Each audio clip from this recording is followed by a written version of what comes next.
Thanks a lot, Shrikant. And first of all, it's fantastic to see a hall like this, probably one of the biggest audience that Bridge has had. And in that context, I should say congratulations to ICT Academy for organizing this. In fact, uh, education is linked to the growth of economy. It's like many times we think industry looks at it differently. Okay, fine. I mean, we get the right people, we can achieve great results. But what is extremely important is we need to have the right type of education and the right type of literate people. It is not just the degrees.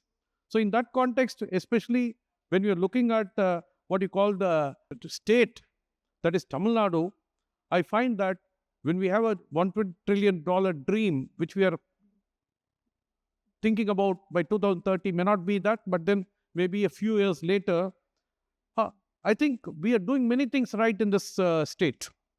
With just about 5.7% of the national population, in that context, if you look at it, what we have done in education is fantastic. Though we are 5.7% in the population, 8% of the national undergraduates are from Tamil Nadu, which is higher than an equivalent proportionate population. 11% of the PGs are from Tamil Nadu. 15% of the PhDs are from Tamil Nadu. This could be plain statistics, but more importantly is that what is happening is most companies globally, they look at Tamil Nadu when they look at setting up their operations, primarily because this education platform has given a great amount of human capital. So I think we are doing many things right. Under that context, again, compared to the national GER, gross enrollment ratio in higher education is about 28% in the national level. We are right now crossing 50%, which is the goal that the center has for the nation, that the entire nation should have at least 50% gross enrollment ratio. We are already there in Tamil Nadu. And in fact, I told somebody that if we have to achieve 50% nationally, Tamil Nadu probably has to move to 70 or 80%. So we are on track with that. And yes, when you look at all these things, we have to move away from just the boundary-based degrees, the syllabus, because a BCom is a BCom is a BCom. Anywhere that you do, a BSc zoology may be almost similar. The boundary defines that everybody who is an undergraduate has done all these things. But then what happens is we require to do something very differently. Differently would not mean that we are going to do something which is not possible.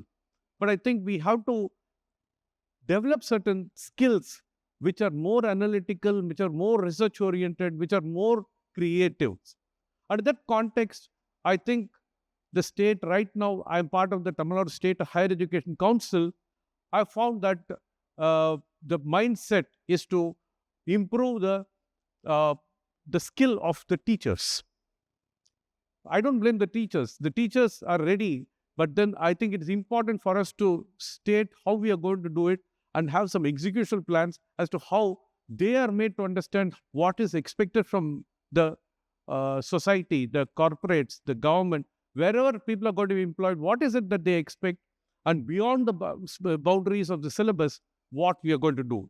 That is something which we are working on, and I'm sure that will be happening sooner than later. But then, of course, there are many other things which are happening. For example, we are talking about, we are threatening ourselves. In the morning also, we saw how probably in the next few years, we may find 60% of the work will be done by AI, 60 or 50 or 40 percentages. Let's leave that aside. But then, which means human beings may not have too much of work to do. But I think about it slightly differently. Well, I don't have statistics in front of me, but I can go back on the years and think what has happened. About 1980s, we had what is called an Excel sheet, and I used to wonder what happens to the chartered accountants. You fill 25 fields, and then you pivot, and you get so many answers, which a chartered accountant used to take a lot of time. But then what has happened? The Excel sheets came, the CAs remained. They did things faster, more efficiently, more accurately. The the ERPs came.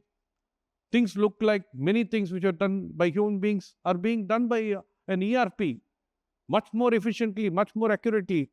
Things are going to keep going. These are all tools. In my opinion, artificial intelligence, if you look at it in plain English, it states that something which is going to assist you in intelligence. I think Excel did it, ERP did it, now AI does it. Before we think about AI, then they get generative AI, then agentic AI. I'll tell you, we in the industry, being part of that, I should say that we are very innovative in coming out with jargons and threatening the world. But yes, of course, the pace at which things are happening is much, much faster than ever before. And therefore, we should also be very fast to respond to it. That is where I think in that context, I should say, forums like this offer an opportunity for us to brainstorm and think as to how we can be better prepared for the future. That's what is happening. And it's a fantastic platform where the audience is also very knowledgeable because they're all practicing teachers, practicing industrialists, and people who are talking here are also in the same platform. It's just that we stand here and you are sitting there. But otherwise, the debate will definitely be much more, efficient, and probably come out with something which will be key takeaways. In that context, I would say, in fact, that Srikanth triggered me. I should not miss out that opportunity to talk about it. There's a product called Drop Thought. Drop Thought is nothing but anywhere, whatever it is, 360 degrees, you can drop your feedback about anything that in a campus, for example, or in an organization. It could be employees, it could be partners, it could be vendors. I wouldn't call it a plain survey platform. It's much more than that. It can be used for probably providing feedback and also correcting it very quickly so that things don't linger on. So a student, if the person says, no, the content was good in this class, but not probably the teaching mechanism. It may not be that the teacher is not doing a good job, but then the facilitating platforms may not be good. Canteen may not be having the right type of food. Or the parents may say, this is what I expect from the institution, it's not there. Or the staff can say, this is what we need. In corporates, similarly, the employees have so many feedbacks that they should give. What happens is when this creates an open culture and 80 to 90% of the things that you have to solve are not related to money. It is related to intent and action steps. So we find that creates a very trustworthy environment in any environment. So that is something which Srikanth told. So I just did not want to miss out that. But beyond that, I think that what is very, very important is intellectual capital that will only bring industry to any location in the world. Today, globe is a village, and wherever there is intellectual capital, people will come, and growth in economy is also related to that. So together, let's deliberate and arrive at approaches towards that. I see the clock ticking, the last few seconds of mine. Thank you very much. May God bless.